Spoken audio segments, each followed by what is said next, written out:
Welcome to this episode of Wreck-It Recruiter.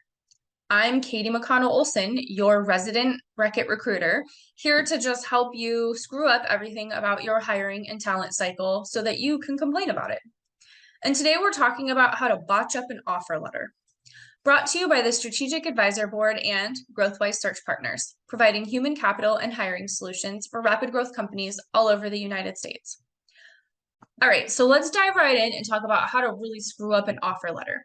And I'm talking, we've got to the finish line with the candidate. We really like this person. We know that we're ready to hire them. How do we secure them? And what does that paper trail look like? So obviously, and if I've said it once, I've said it a million times, so you've heard it from me before, don't even do one. Documentation, schmocumentation? Sure. Who needs an offer letter? If you can call them and tell them, hey, I'm good for it. If you're good for it, I'm good for it.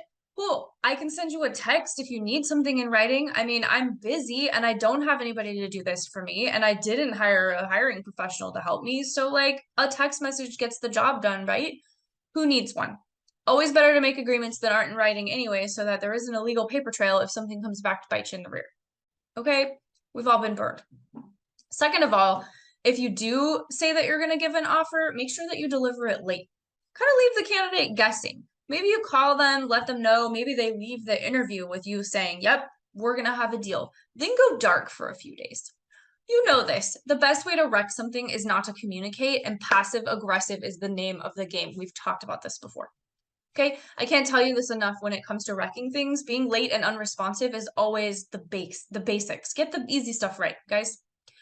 Then offer letter. If we are going to put something in writing, let's make sure that it's way more than 2 pages. I'm talking 5, 6, 7 pages. Let's throw in the job description, the company mission statement. Let's just pile on the paperwork. Barrage the candidate with information.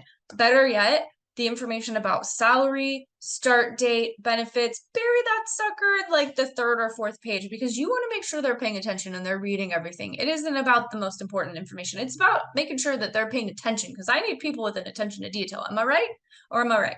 So again, just like a job description, lots of unnecessary information in that offer letter. Very company centric. Maybe you do an intro about what the company does. Again, I mean, they've been through several interviews. Hopefully they've been to your office, they've met with your team, but throw that in there again just to reinforce that they know what you do, right? Make it about you. After all, you're hiring them and this is about you.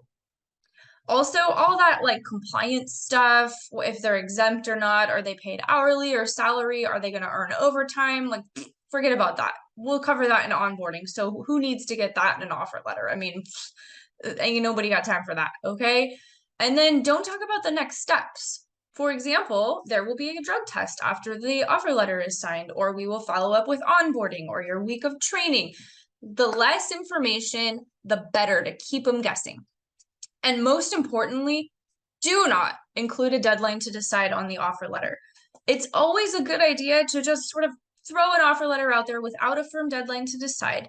Maybe they'll get around to it, maybe they won't. After all, you were late getting back to them, took you a while to decide, so they should have that same grace, and maybe they'll get back to you and maybe they won't, and who needs an expiration on a legal document, right?